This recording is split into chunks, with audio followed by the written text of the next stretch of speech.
দেখতে দেখতে অঘ্রাণ মাসও পড়ে গেল। আর আজকে অঘ্রাণ মাসের একটা বিশেষ দিন, নবান্ন পুজোর দিন। তো সেই কারণে আজকে এসেছিলাম শ্রীকে নিয়ে, শ্রীয়ের মিমির বাড়িতে।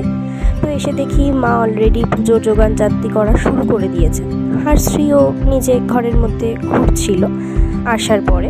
তো তারপর দুর্গা দালানে কয়েকটা বাচ্চার গলার আওয়াজ পেয়ে জানলা দিয়ে ওদের খেলতে দেখে একটু বায়না হলো ওদের সাথে একটু খেলতে যাবে। তো ওর মুন্না মানে ওর মামা নিয়ে গিয়েছিল একটু বাচ্চাদের সাথে খেলার জন্য।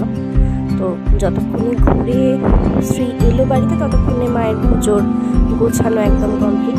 তো গেলাম সবাই মিলে নিয়ে ঠাকুর ঘরে পুজো দেওয়ার জন্য।